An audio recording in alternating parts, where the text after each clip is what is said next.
سال میں ایک دن ایسا آتا ہے جسے کچھ روایات میں کائناتی طاقت کا بالکل عروج مانا جاتا ہے۔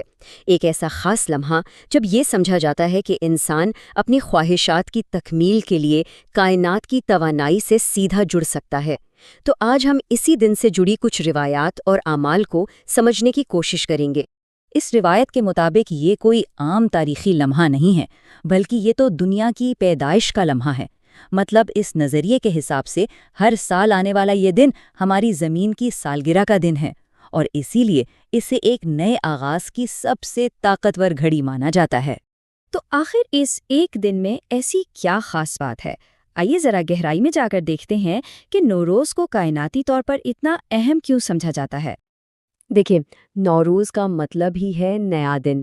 یہ صرف کوئی ثقافتی تہوار نہیں ہے، بلکہ اس عقیدے کے مطابق یہ کائنات کے پھر سے بیدار ہونے کا لمحہ ہے۔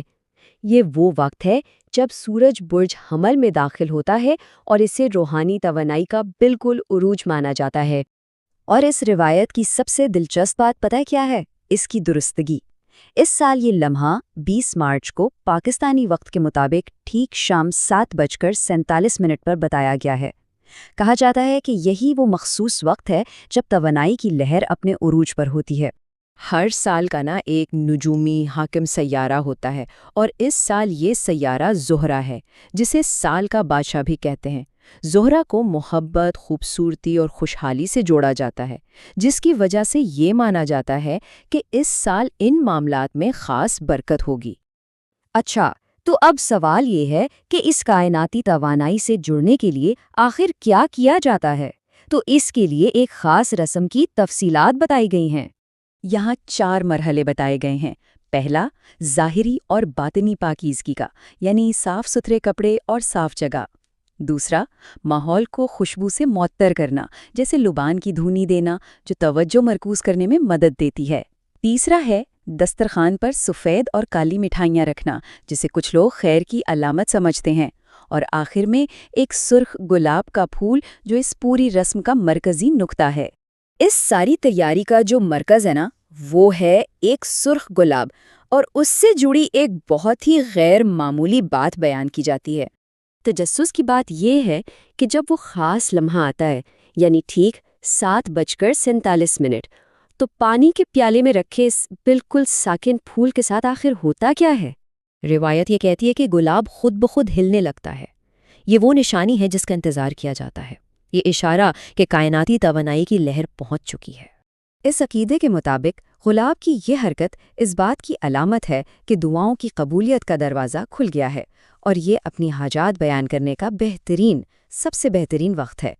اس لمحے کے لیے ایک مخصوص عمل بھی بتایا گیا ہے، ایک خاص دعا جسے ٹھیک 46 مرتبہ دہرانے کی ہدایت ہے۔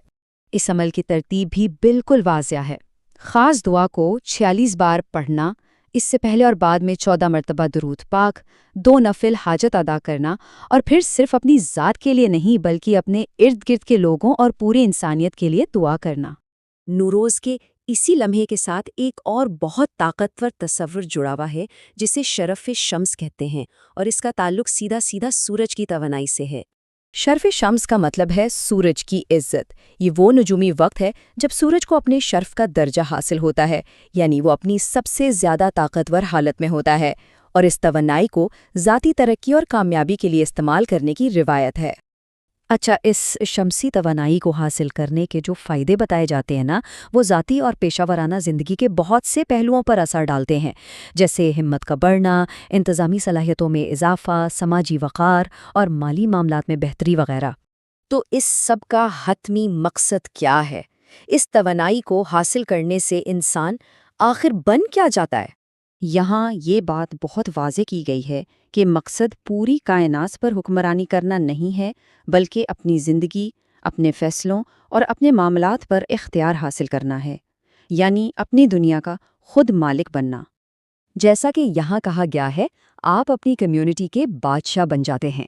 اس کا مطلب ہے کہ انسان اپنے دائرہ گار میں، چاہے وہ گھر ہو یا دفتر، ایک بااختیار اور معتبر شخصیت بن جاتا ہے۔